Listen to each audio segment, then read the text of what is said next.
She had not known about the clause. This was the specific thing she would sit with later, in the accounting she did across the weeks, after she understood the full picture. She had not known about the clause when she left, had not left because she had the full picture, had left because she had what she needed to leave, which was the specific combination of the 1 year she had given the marriage and the honesty of Julian's face when he told her about Genevieve and the dowager's eyes cast down to the teacup. She had not needed the full picture to know that the house was wrong. She had needed the full picture only to understand how wrong, which was a different calibration, and which had arrived later, through the specific channels she had built after leaving rather than before. The clause had been in the family's ancient dowry law, which was the specific legal instrument her grandfather had established when he was organizing the family's assets in the way of men of that generation who understood that wealth without legal protection was wealth that could be taken. The protection had been organized around her, not around her husband, around her, which was the specific thing her grandfather had understood about the nature of marriages and the nature of men who married for reasons that included the specific asset that his granddaughter represented. She had not known about the clause. Her family's legal trustees had known. They had been watching.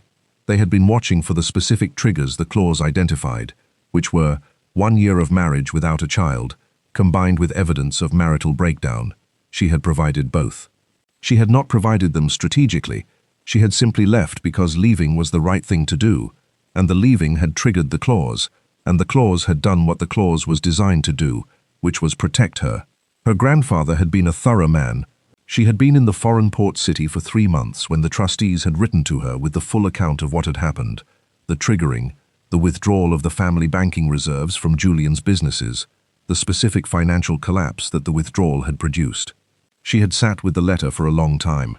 She had thought about the teacup. She had thought about the dowager's eyes cast down to the teacup while Julian announced Genevieve, and while Elena had looked to her for something. Not rescue. She had not been naive enough to expect rescue, but acknowledgement. The specific acknowledgement of a woman who had been in her position to another woman who was in it now. The dowager had given her nothing. The teacup had been more important than Elena's dignity. She had understood, sitting with the trustee's letter, that the dowager had known. Had known about the clause, about the plan, about what Julian was doing, and why he was doing it, and what it required Elena to be, childless, dependent, manageable, and had sat with her teacup, and had said nothing.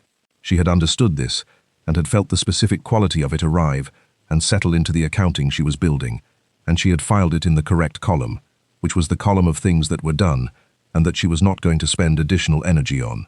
She had things to do.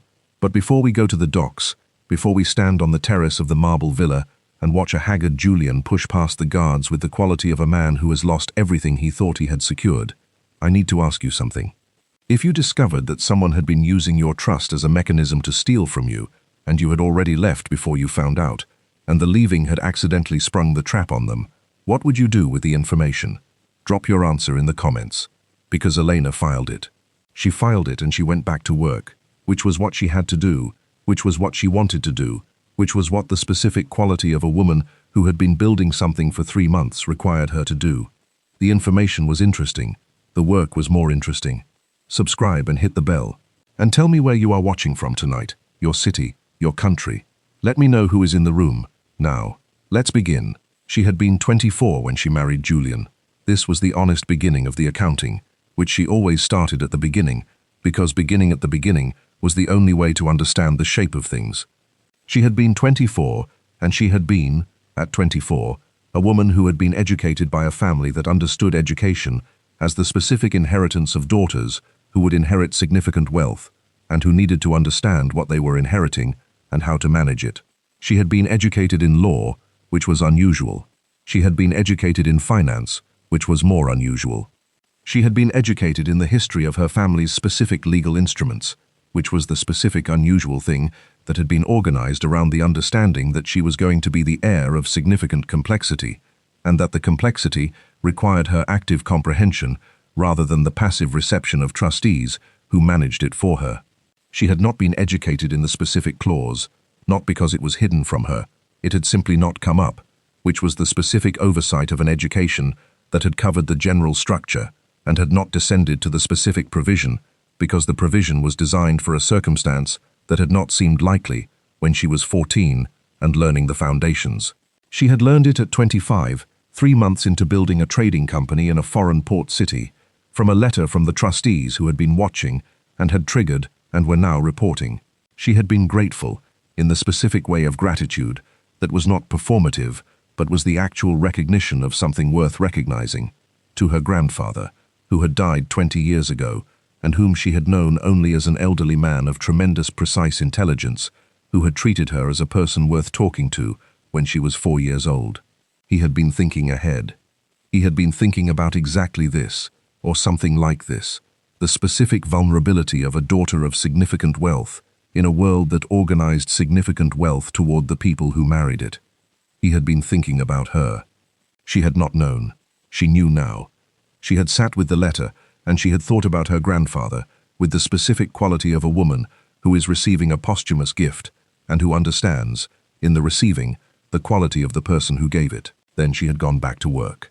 The marriage had been arranged in the specific way that marriages of her kind were arranged, which was with the particular combination of family approval and social calculation that was the standard mechanism of the world she had grown up in. Julian had been presented to her as a man of significant standing and genuine intelligence, which he was. The intelligence was real.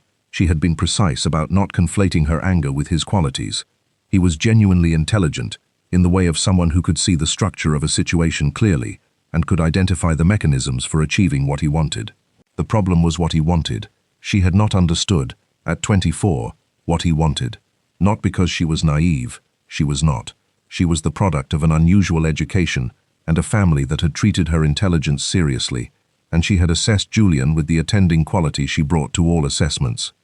She had assessed him as a man who wanted status and money and influence, which were things she had known about him and had not found disqualifying, because wanting status and money and influence was not the same as being willing to do the specific things Julian had apparently been willing to do to obtain them. She had missed the depth of it. She had attributed his behavior in the first year, the specific avoidance of certain intimacies, the particular quality of his interactions with her when she had tried to discuss children, the way he had managed her access to the household accounts, with the specific efficiency of someone organizing things so that her signature remained necessary for certain instruments, to the particular coldness of a man who was adjusting to marriage. She had been adjusting herself. She had given him the year. The year had been the specific patience of a woman who had decided that a commitment was worth honoring for a sufficient period to understand whether the commitment was going to become something worth having, and who had understood, at the end of the year, that it was not. The anniversary had been the specific occasion. Not because she had been waiting for the anniversary. She had not been organizing herself around dates. But the anniversary had arrived, and Julian had sat across from her in the way he sat across from her when he was delivering information he considered decided, and he had delivered it. Genevieve, an heir, her chambers. She had looked to the dowager. The dowager had looked at the teacup. She had understood the house. "I will not share my home, my title, or my bed with your mistress, Julian," she had said. He had waved her toward the door. She had gone. She had not gone to the country estate to stay. She had gone because the country estate was in the direction of the harbor, which was the direction she needed to go, and because stopping there was the specific practical stop that allowed her to do what she needed to do before she continued. The magistrate had been available for the legal transfer because she had written to him a month prior. She had written to him a month prior because she had been organizing for this for 6 months, and the legal transfer had been one of the components, the specific component that removed the country estate from the marital assets before Julian could organize himself to prevent it, which he could not prevent if the transfer was completed under her maiden rights before the formal breakdown was processed. She had done this. She had also paid out the staff pensions, which was the thing she had organized her own funds for, because she had not wanted the staff to be financially damaged by what was happening to the household. The staff had nothing to do with what was happening to the household. They had been there before Julian, and some of them had been there before her, and they were people who had done their work honestly and who deserved to be protected from the consequences of a situation they had not created. She had protected them. She had left at 2 in the afternoon, she had said, as the magistrate had later reported to Julian with the quality of a man performing an official function, that she would rather sleep on dirt than breathe the same air as a hypocrite. She had not actually said this. She had said, with the specific clarity she used for things that needed to be clear, "Please tell anyone who asks that I have gone to the harbor." The magistrate had apparently improved the delivery. She appreciated the improvement. The port city had been everything she had been told it would be, and several things she had not been told. She had spent the first month learning the city, which was the specific patient orientation of someone who understood that efficiency required understanding the landscape before acting in it. She had attended the commercial exchange. She had attended the legal offices where foreign merchants registered their operations.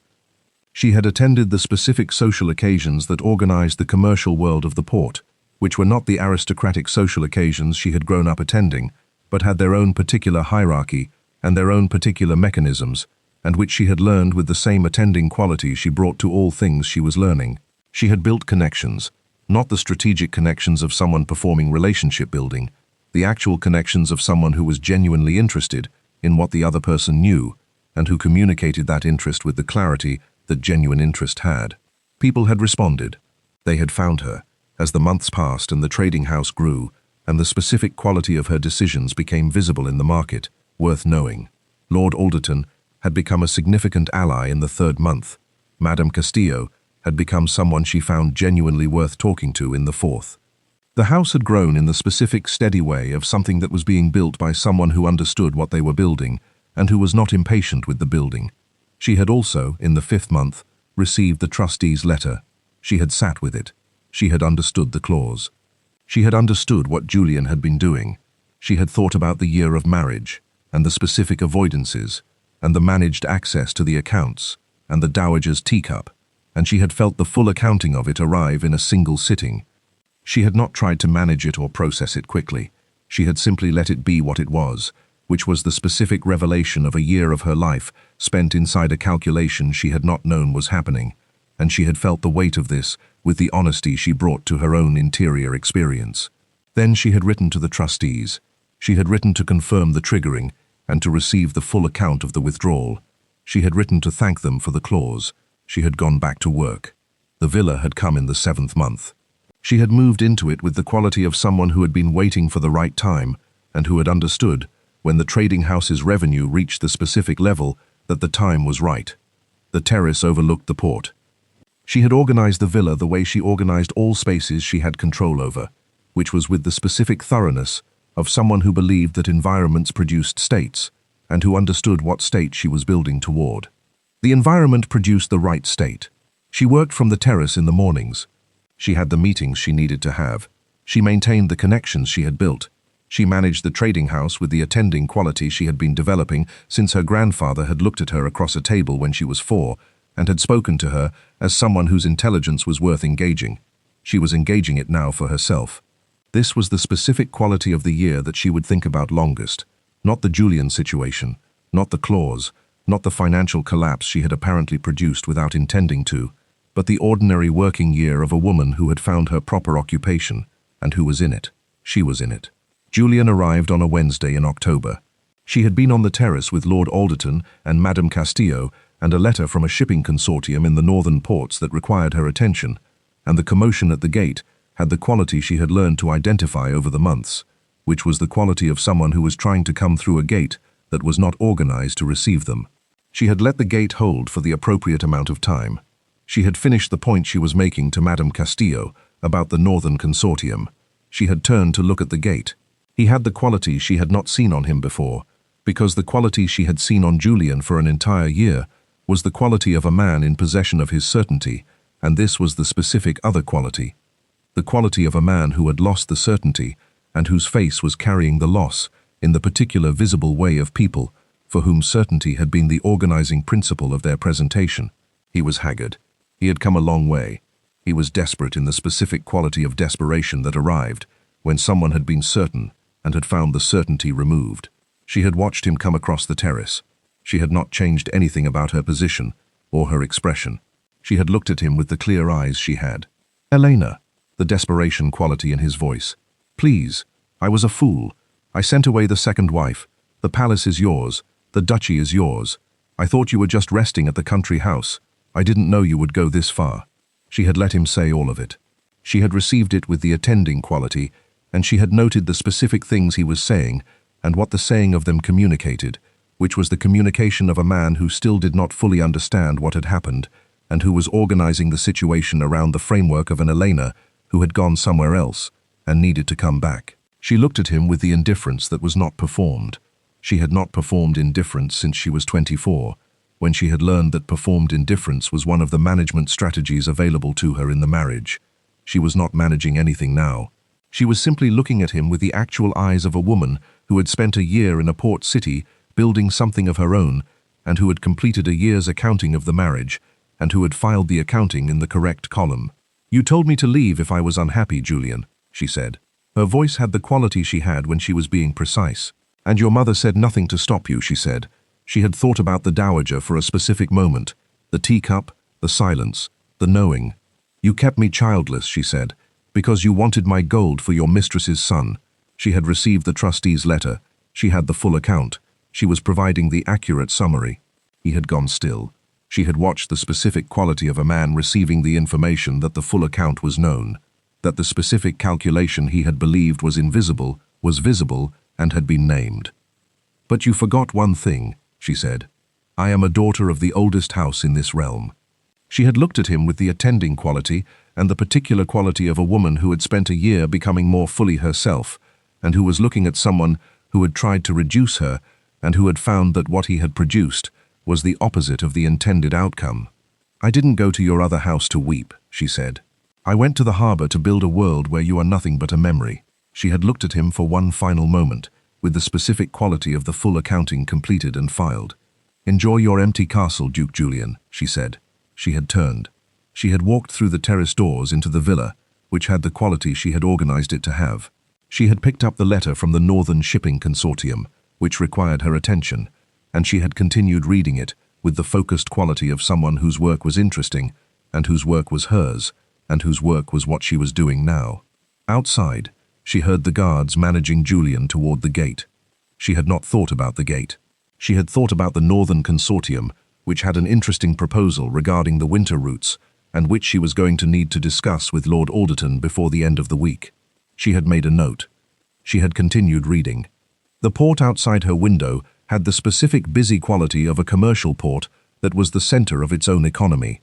She was part of it.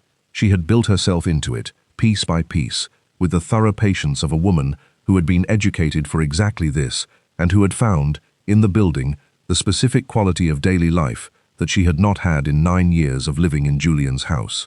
She looked at the Northern Consortium letter. The proposal was genuinely interesting. She was going to think carefully about the winter routes. She had work to do. She did it. Tell me in the comments, which moment stayed with you? Was it the dowager's teacup, the country estate and the boarded gates, the trustee's letter and the clause, the terrace in October, or the Northern Consortium letter she went back to? Drop it below. I want to know what you're carrying from this one. And tell me where you're watching from. Your city, your country. Let me know who is in the room tonight. Subscribe and hit the bell, because the next story opens with a woman who is cleaning out her late husband's study and finds, in the back of the drawer, a letter he wrote to her 30 years ago and never sent, and the letter changes everything she thought she knew. I'll see you there.